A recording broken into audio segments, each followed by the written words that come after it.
बच्चों, कक्षा 9 विषय गणित और प्रश्नावली अपनी छठी चल रही है। 6.1 के क्वेश्चन अपने हल कर चुके हैं और 6.2 के हल करने हैं। तो देखो 6.2 का पहला क्वेश्चन दे रखा है, एक्स वाई के मान ज्ञात करने हैं। इस प्रकार आपको दे रखा है। अब देखो ये दोनों समांतर रेखाएं हैं। इसने लिख रखा है कि ए बी और सी डी समांतर रेखाएं हैं। ये दोनों समांतर रेखाएं हैं, इनको तिरक रेखा ही काट रही है। तो ये दोनों कोण क्या होंगे? शीर्षाभिमुख कोण होंगे। ये 130 है, 36 है, शायद 136 है। तो फिर इसका मान भी कितना आ जाएगा? 136 डिग्री। अब देखो एक समांतर रेखाओं को एक तिरक रेखा काट रही है। तो इस प्रकार एक जेड आकृति पर बनने वाले कोण, फिर जेड आकृति पर बनने वाले कोण कितने होंगे? चाहे ये एक सरल रेखा है तो ये दोनों का योग भी कितना होगा? 180 होगा। तो ये 130 है, तो इसका मान भी कितना आ जाएगा? 130 आ जाएगा। अब इसको देखो,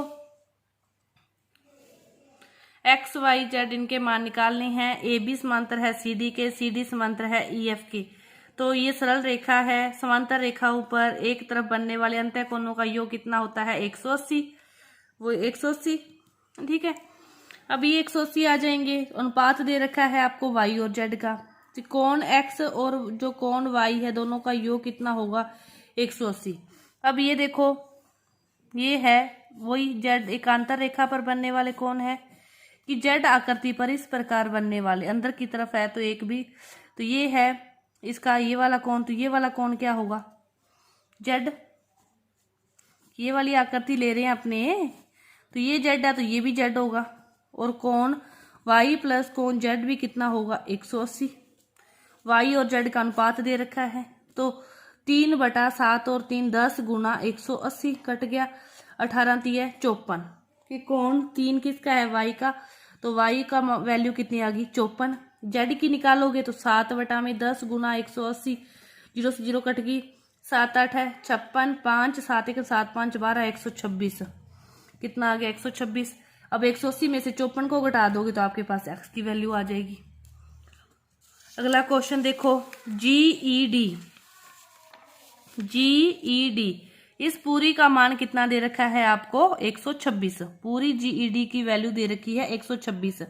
और कह रखा है जो ईएफ है वो लंब है सीडी पर। जो ईएफ है वो लंब है इस सीडी पर। पूरा 126 है तो इतना तो 90 है, ये लंब है। तो -90 कर दो तो 6 3 36 डिग्री। ये वाला कोण कितना है? 36 डिग्री। ये वाला लंब है समांतर रेखाओं के बीच, तो ये भी 90। तो ये निकाल सकते हैं अपने। पूछे कौन से हैं? ए जी ई।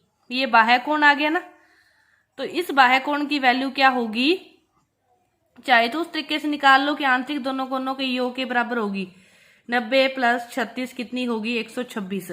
कि कोण ए जी ई की वैल्यू कितनी आ गई? 126 डिग्री। चाहे उस तरीके से निकाल लो कि यह समांतर रेखाएं हैं और जेड आकृति पर ये दोनों बनने वाले कोण एकांतर कोण होंगे।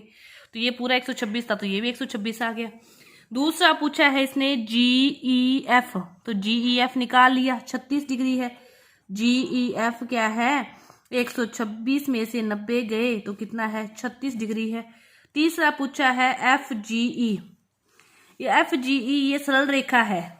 सरल रेखा पर ये कोण है 126।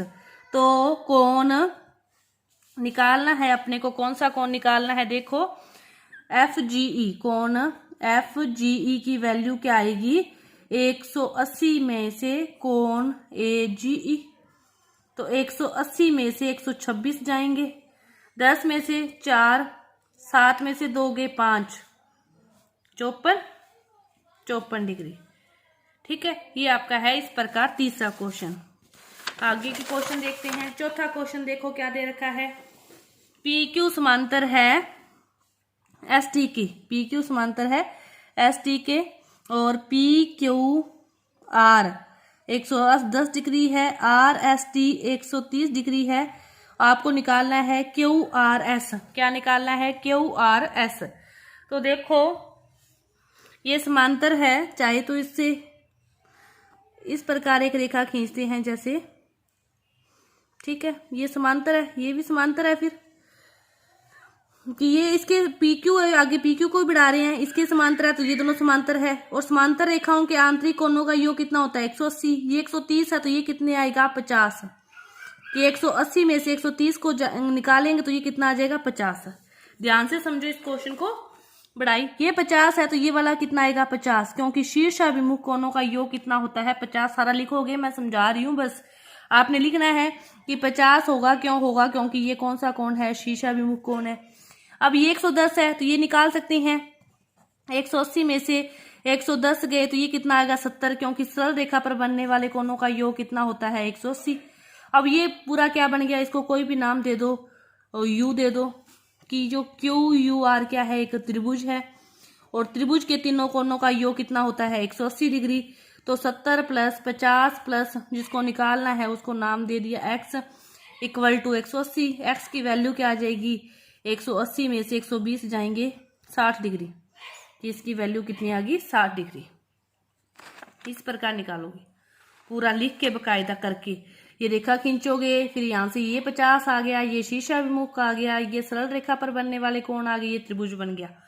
अब देखो 5वां क्वेश्चन, ए बी समांतर है सी डी के, और आपको ये दे रखे हैं, और एक्स और वाई के मान निकालने हैं। ठीक है, एक्स का मान तो क्या आ जाएगा एक्स, क्योंकि ये समांतर है, और ये जेड आकृति में बनने वाले कोण एकांतर कोण, कि एक्स बराबर 50, ये कौन से कोण है एकांतर कोण, कौन से कोण है एकांतर कोण।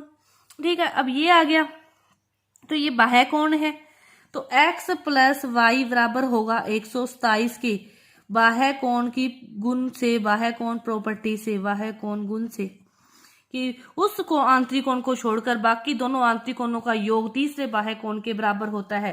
तो x की वैल्यू क्या है 50, y बराबर 127, y का मान निकालना है, 127 में से 50 जाएंगे 7 और 12 में से गए 7, 77, कितनी आ गई 77, y की वैल्यू आ गई 77 डिग्री। अब देखो नेक्स्ट क्वेश्चन अपने करते हैं, छठा क्वेश्चन।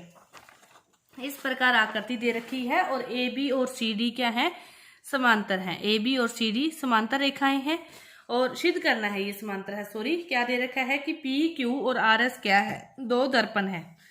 ठीक है, समांतर रखे गए हैं, एक आपतन किरण है ए बी, पी क्यू से टकराती है, टकराने के बाद फिर वो इस पर परावर्तित होकर बी सी, और फिर ये से टकरा कर आगे सी डी के अनुदिश परावर्तित हो जाती है। तो आपको इन दोनों को क्या सिद्ध करना है, समांतर है।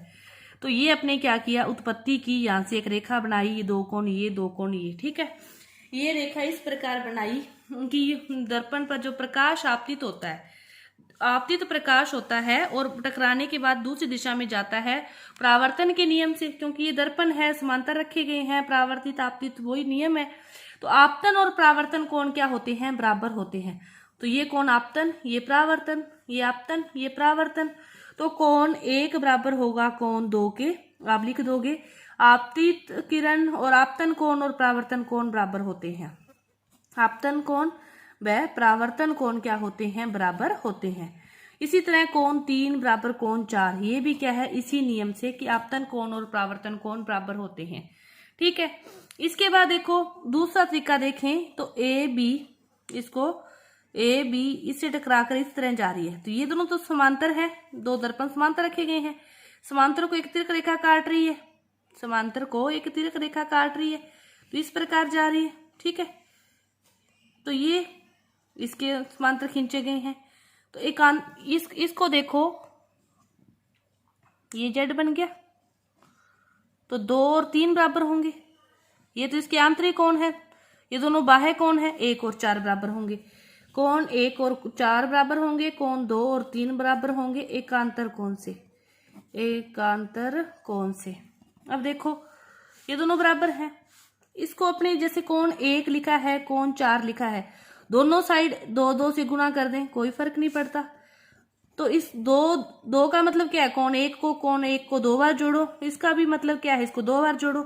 एक तो कोण 1 है और कोण 1 किसके बराबर है, कोण 2 के, दूसरी जगह क्या लिख दें, कोण 2। एक तो कोण 4 है और कोण 4 कोण 3 के बराबर है, तो कोण 3 भी लिख सकते हैं, आप लिख दोगे इक्वेशन 1 व 2 से। ठीक है, अब कोण 1 2 कोण 3 4 के बराबर आ गया, इसको समझो ध्यान से कि ये पूरा कोण इस पूरे कोण के बराबर आ गया, तो ये कब होगा, जब ये दोनों रेखाएं क्या होगी, समांतर होंगी। समांतर रेखाओं को एक तिरक रेखा काटेगी तो ही बनने वाले एकांतर कोण होंगे। तो इसका मतलब क्या हुआ कि जो ए बी है वो समांतर है सी डी के, और यही हमें क्या करना था, प्रूव्ड करना था। यही हमें क्या करना था, प्रूव्ड करना था। तो आपकी ये 6.2 प्रश्नावली पूरी हुई। धन्यवाद।